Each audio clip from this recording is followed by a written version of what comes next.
Ada perang yang disebut dengan perang melawan Persia. Terjadi pada masa Khalifah Umar bin Khattab.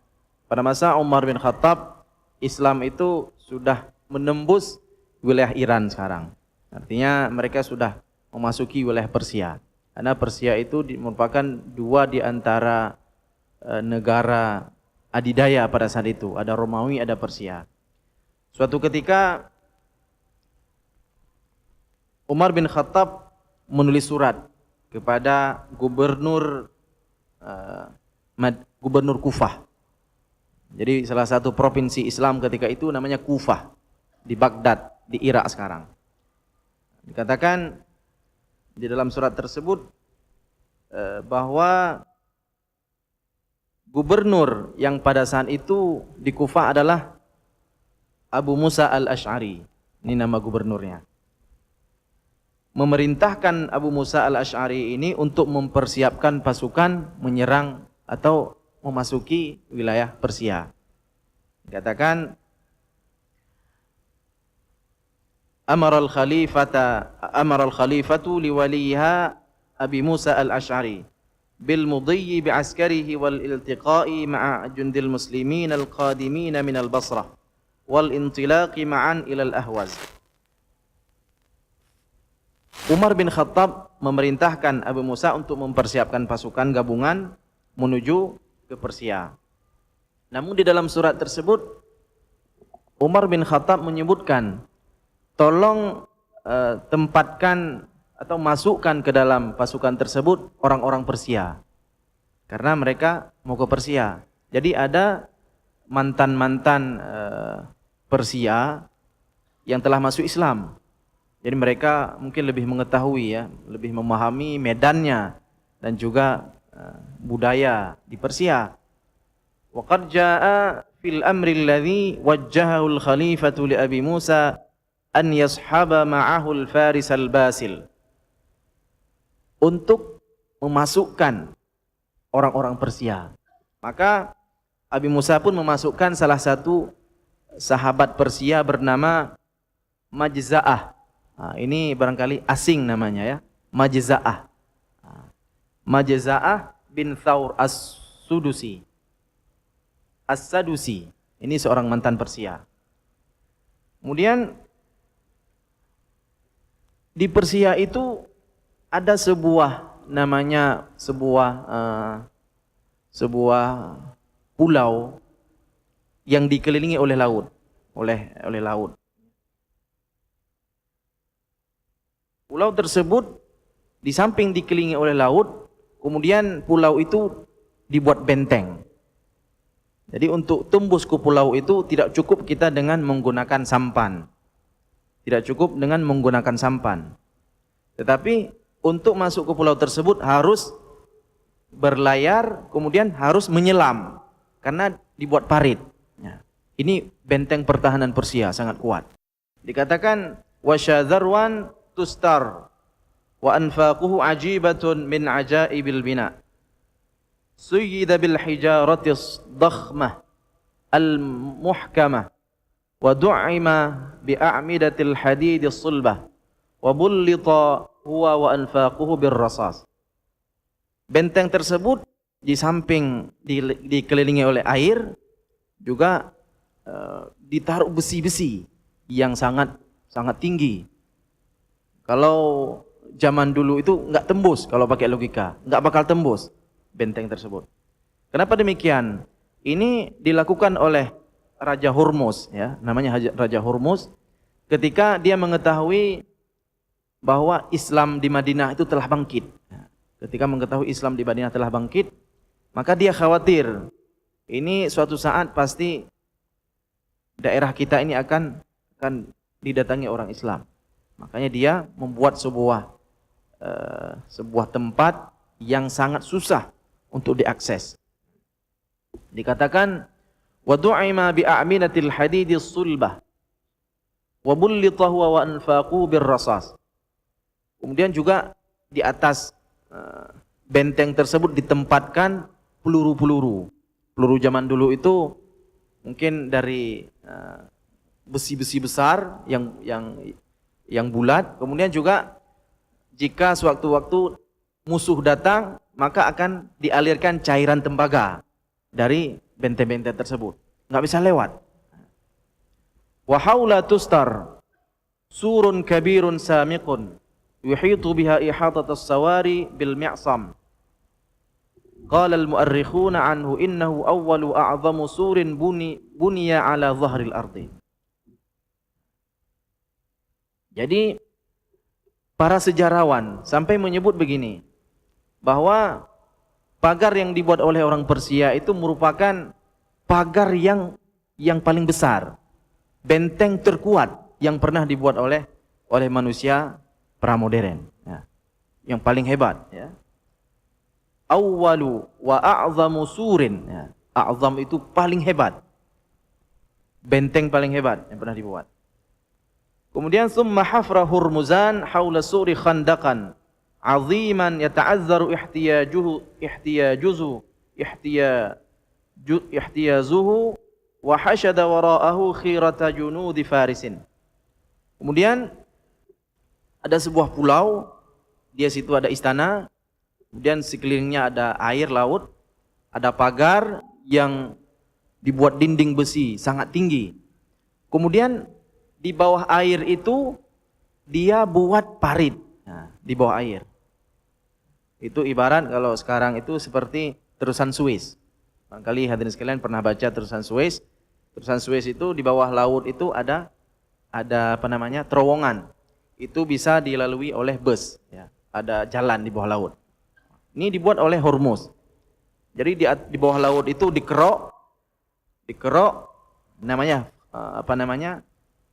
Khandaqan aziman yata'azzaru ijtiyazuhu. Dan secara logika nggak mungkin ada orang yang bisa melewati parit tersebut. Tidak bisa melewati. Kemudian askarat juyushul muslimina hawla khandaqi tustar wa dhallat 18 syahran la yastati'u ijtiyazahu. Ketika sampai tentara Islam, ya, di sekeliling parit di Persia tersebut, maka mereka mencoba mencari celah. Karena mereka tidak pernah melihat benteng seperti itu. Enggak pernah melihat. Jadi mereka sampai bertahan, hadirin sekalian, wa dhallat 18 syahran. Sampai bertahan di situ selama setahun lebih. Enggak bisa tembus. Dikatakan 18 syahran. 18 bulan mereka keliling-keliling situ, enggak tembus. Jadi kalau dulu tentara Islam itu biasanya kalau menyerang sesuatu itu, kalau belum tembus enggak pulang. Bahkan kalau bawa onta, sembelih onta untuk makan itu sembelih onta. Jadi enggak pulang-pulang.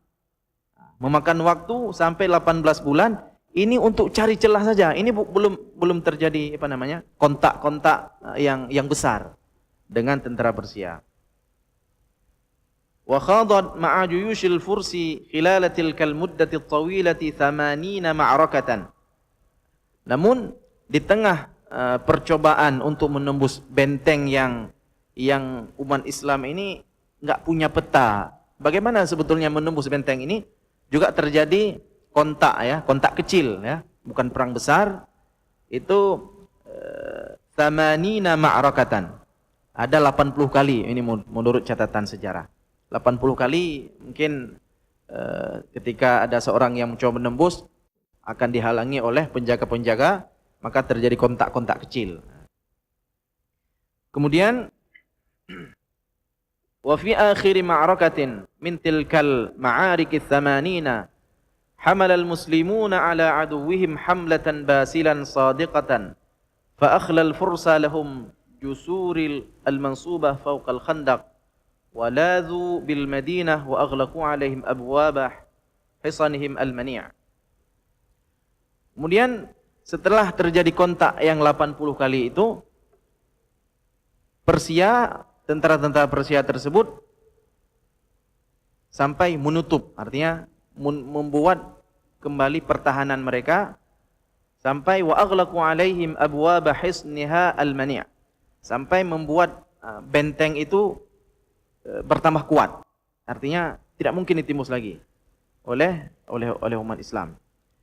Kemudian selanjutnya intaqalal muslimuna ba'da hadzal sabr at-tawil min halin sayyi'atin ila ukhra ashadda su'an faqad akhadha al-fursu yamturunahum min a'alil abraji bisihamihim as-sa'ibah. Ketika mereka bertahan sampai 18 bulan tidak bisa menembus benteng tersebut, ternyata tentara-tentara Persia dari dalam benteng itu menghujani mereka itu dengan tembakan-tembakan. Dengan tembakan apa? Yamturunahum min a'alil abraji bisihamihim as-sa'ibah. Jadi mereka itu melemparkan namanya salasila min hadid. Ada senjata zaman dulu itu dilempar, mungkin kalau kita lihat seperti perang salib ya yang difilmkan itu mirip ya. Artinya ada salasil itu ada rantai raksasa yang ditarik pakai apa itu katrol ya. Kemudian dilempar keluar sampai mencederai beberapa tentara Islam. Kemudian meskipun mereka terus diserang sampai hampir 2 tahun di situ, tapi mereka tidak pernah mundur. Terus mencari celah. Kemudian pada suatu ketika, katakan di sini hampir-hampir ya, pada detik-detik terakhir, hampir-hampir Abu Musa al-Asy'ari dan pasukannya ini kehabisan akal. Artinya mungkin tidak ada cara lagi. Dikatakan ya isan min iqtihamihi, sampai mereka itu putus asa, nggak ada celah untuk masuk ke benteng Persia itu. Saqata amamahu sahmun qudhifa nahwahu min fawqis sur. Tiba-tiba dari sekalian datang sepucuk surat. Tapi surat itu ditembak pakai panah ya. Tembak pakai panah. Ditembak oleh pasukan penjaga benteng tersebut. Jatuh di depan Abu Musa al-Asy'ari. Apa isi suratnya? Fanadhara ilaihi fa idza fihi risalatun taqulu. Ternyata surat ya. Dalam surat tersebut laqad usiqtu bikum ma'syaral muslimin. Dalam surat tersebut dikatakan, wahai umat Islam, aku telah sangat yakin dengan kalian. Artinya usiqtu bikum artinya yakin dan percaya sekali dengan kalian. Dengan istiqamah kalian ya, dengan perjuangan kalian. Nah. Wa inni astaminukum ala nafsi wa mali wa ahli wa man tabi'ani. Dalam sepucuk surat itu dikatakan, aku minta kepada kalian keamananku atau menjamin keamananku, kemudian menjamin hartaku dan juga keluargaku dan orang-orang yang ikut bersamaku. Ini dalam surat tersebut. Walakum alayya an adullukum ala manfadhin tanfudhuna minhu ilal Madinah. Apabila kalian sanggup atau mau bekerja sama denganku, si surat itu, aku akan menunjukkan jalan. Nah, ada bocoran. Aku akan tunjukkan jalan kepada kalian dari mana masuk ke benteng Persia ini. Ini surat ini hadirin sekalian datang dari seorang prajurit. Ya. Jadi kalau kita melihat redaksi suratnya, prajurit Persia ini termasuk di antara prajurit yang sebetulnya mereka itu bekerja di bawah tekanan. Nah, ini bekerja di bawah tekanan. Artinya mereka itu tidak ridha dengan kepemimpinan Raja Hormuz itu. Mereka itu tertekan. Kemudian mereka meminta jaminan keamanan dari umat Islam. Fastawsaqar rajulu min amanil muslimina lima 'urifa anhum min as-sidqi bil wa'di wal wafa bil ahdi. Prajurit ini merasa sangat yakin dengan keamanahan umat Islam. Lima 'urifa anhum, ketika mereka melihat bagaimana 18 bulan itu, mereka tidak pernah mundur sedikit pun. Mereka terus bertahan dan mencoba untuk menembus benteng yang sama sekali mereka itu tidak punya peta dari mana masuk benteng tersebut. Inilah yang membuat hati seorang prajurit tersebut luluh dia. Luluh hatinya. Kemudian dikatakan oleh prajurit itu, nahnu min sadatil qaumi wa qad qatala Hurmuzanu akhil akbar wa ada ala malihi wa ahlihi wadmara liya syarra fi sadrihi hatta ma'udtu amanuhu ala nafsi wa auladi. Dikatakan oleh prajurit tersebut, saya telah menyimpan dendam kepada Raja Hurmuz. Nah, kenapa menyimpan dendam kepada Raja Persia tersebut? Karena dia telah membunuh saudaraku. Wa ada ala malihi wa ahlihi. Bukan saja membunuh saudaraku, tapi juga dia telah mengambil harta dan juga menginjak-injak kehormatan keluarganya. Jadi yang tadi sekalian, ini pelajaran penting ya. Kita sangat berbahaya sekali apabila memperlakukan karyawan ya, bawahan kita. Memperlakukan bawahan kita secara tidak baik, maka ini akan akan membahayakan kita. Banyak orang kadang-kadang yang tidak memperlakukan khadimnya secara baik, maka khadim itu yang kemudian berkhianat kepada tuannya. Itu banyak sekali. Oleh karena itu di dalam Islam sangat dianjurkan bagaimana memberikan hak-hak ya, hak-hak kepada pekerja, prajurit, siapapun yang ada di bawah yang ada di bawah kita, untuk memberikan hak-hak mereka sesuai dengan perjanjian-perjanjian yang telah ditentukan. Ini banyak terjadi. Bahkan ketika Islam masuk ke Spanyol dulu, itu juga karena bantuan orang Kristen sebetulnya. Ketika Islam masuk Spanyol pertama kali, ini juga karena ada sedikit bantuan daripada orang Kristen di sana. Karena di sana itu ada namanya sebuah suku yang tertindas di bawah kekuasaan negara Kristen ya, pada saat itu tertindas. Kemudian merekalah yang menunjukkan jalan kepada umat Islam untuk memasuki Spanyol. Karena mereka itu tertindas. Mereka adalah kaum tertindas yang ditindas oleh pusat ya. Pusat artinya oleh kaisar pada saat itu. Kemudian mereka ingin menghancurkan kaisar itu lewat orang Islam. Makanya inilah jalur pertama umat Islam memasuki Spanyol.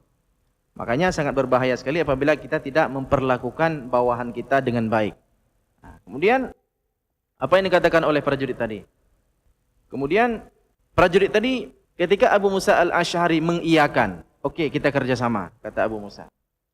Dia minta fa'atini insanan yatahalla bil jur'ati wal aqli wa yakunu mimman yutqinuna as-sibahata hatta urshidahu ila at-tariq.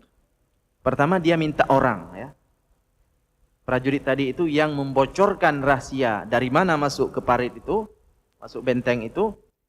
Dia minta orang yang pandai berenang pertama, yang kuat fisiknya. Bil jur'ati wal aqli wa yakunu mimman yutqinuna as-sibahata. Yang pertama orang yang fisiknya kuat. Kemudian yang pandai berenang. Nah, tunjukkan padaku kata prajurit tadi. Kemudian Abu Musa al-Asy'ari istada'a Abu Musa al-Asy'ari Majza'at bin Thawr as-Sadusi wa asarra ilaihi bil amri wa qala. Kemudian Abu Musa menunjukkan itulah Persia tadi. Orang Persia tadi yang disuruh oleh Umar bin Khattab untuk bawa dia ke Persia. Namanya Majza'ah. Majza'ah ini ahli renang. Seorang perenang hebat, bisa menyelam mungkin dalam waktu yang sangat lama. Ini Majza'ah. Kemudian dibawalah Majza'ah ini oleh prajurit tadi, dibawa bersama dia. Kemudian dikatakan kepada Majza'ah, "Tsumma awsahu an yahfadhat tariq." Pertama yang disampaikan oleh prajurit tadi kepada Majza'ah adalah kamu harus hafal jalan katanya. Karena terowongan ini bukan terowongan 10 meter dan sekalian. Terowongan ini nanti di depan dijelaskan kalau kira-kira masuknya jam 10 malam itu tembusnya jam 4 pagi sana. Terowongan itu. Ini sangat panjang. Makanya prajurit tersebut menyampaikan pada majza untuk an yahfazat tariq, hafal jalan. Nanti jangan balik enggak tahu jalan balik lagi. Jadi kamu harus hafal jalan pertama. Wa an ya'rifa mawdhi'al babi. Juga kamu harus hafal pintu-pintu, pintu di dalamnya. Harus menghafal jalan, harus menghafal pintu. Wa an yuhaddida makanal hurmuzan wa an yatathabbata min syakhsihi wa an la yuhditha amran ghaira dhalik. Kemudian yang ketiga, Anda harus mengetahui dengan persis di mana Hurmuzan itu duduk atau di mana Hurmuzan atau di mana tempat Hurmuzan sering berdirilah ya. Wa alla yuhditsa amran ghaira dzalik. Kemudian apabila nanti kamu ketemu Hurmuzan, artinya melihat Hurmuzan dari jauh, jangan bicara apapun. Setelah itu balik ke pasukan. Madha majza'atu bin Thawrin tahta junhil zalami ma'a dalilihi al-farisi fa'adkhalahu fi nafaqin tahta al-ardi yasilu bainan nahri wal madinah. Kemudian masuklah Majza'ah itu. Di tengah malam gelap gulita, enggak ada senter. Jadi di tengah malam gelap gulita berenang masuk ke terowongan. Siapa yang berani kira-kira? Tapi ini dilakukan oleh mantan Persia yang masuk Islam. Mau dia berkorban untuk Islam. Fakanatin nafaqu yattasi'u taratan hatta yatamakkana min al-khawdi fi ma'ihi wa huwa mashin ala qadamaihi. Jadi nafaq ada terowongan. Kalau ke Saudi itu nanti di terowongan ditulis nafaq. Itu namanya terowongan. Ada lubang di bawah tanah, itu terowongan namanya. Nafaq itu, terowongan itu dikatakan pada keadaan tempat tertentu dia kecil ya. 1 meter lebarnya. Tapi nanti kadang-kadang lebar. Kadang-kadang Majza'ah ini harus berjalan sambil nunduk, sambil apa namanya? Kayak jingklet kata Aceh. Tidak bisa berdiri, kecil. Ini enggak punya senter, dia berjalan di tengah gulab gulita. Wa yadhiqu taratan ukhra hatta yahmilu 'ala as-sabahati hamlan. Dan kadang-kadang terowongan itu luas ya. Ada air. Kadang-kadang dia harus menyelam beberapa meter. Kemudian setelah menyelam dapat air, nyelam lagi dia. Nah, inilah yang terjadi di dalam terowongan yang dilalui oleh Majza'ah. Dhalla Majza'atu bin Thawrin wa junduhul bawasil nahwan min sa'atain yusari'una 'aqabati hadzal nafaq al-khatir. Kemudian singkat cerita hadirin sekalian, Majza'ah ini setelah dia kembali pasukan, kemudian dia mengatakan kepada Abu Musa al-Asy'ari, siapkan untukku 300 pasukan, katanya, yang akan menyelam. Jadi 300 pasukan ini istilah kita pasukan elit istilahnya, ya. Pasukan elit. Ya. Yang pandai berenang dan menyelam. Siapkan 300 pasukan. Kemudian walamma balaghul manfadhal muaddiya ila al-Madinah wajada Majza'ata anna an-nafaqa qad ibtala'a 220 rajul min rijalihi wa abqa lahu 80. Ini singkat cerita, nah kita kehabisan waktu. Ketika Majza'ah menyelam sampai dengan 300 pasukan itu, mereka itu berjalan di tengah malam gelap gulita. Kemudian ketika sampai di penghujung, artinya mereka siap untuk menyerang Raja Hurmuz, dia melihat ke belakang. Setelah dia mengecek pasukan, ternyata hadirin sekalian, yang tersisa dari 300 orang itu hanya 80 orang. 80 orang yang tersisa. Jadi 280 orang itu tenggelam, syahid di terowongan itu. 220 orang itu tidak bangun lagi. Yang tersisa bersama beliau ketika ngecek pasukan terakhir itu hanya sisa 80 orang. Jadi ini kita membayangkan bagaimana perjuangan ya. Perjuangan yang luar biasa. Jadi mereka itu ketika dipilih oleh khalifah ya, Anda ikut, ini nggak ada bantah. Saya nggak bisa berenang, nggak ada istilah. Ikut. Nah, berenang nggak bisa berenang, tetap ikut. Nah, inilah kira-kira sekelumit kisah ya. Kisah yang mengharukan bagaimana perjuangan tentara-tentara Islam dalam menyebarkan dakwah Islam. Tentunya ini menjadi bahan introspeksi, renungan bagi pribadi saya yang menyampaikan, juga hadirin sekalian, bahwa tentunya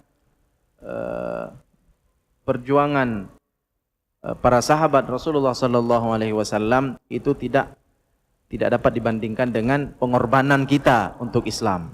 Nah, oleh karena itu, marilah kita melihat sebuah kisah ya, sebuah kisah bagaimana perjuangan para sahabat Rasulullah sallallahu alaihi wasallam dalam memperjuangkan agama Allah ini.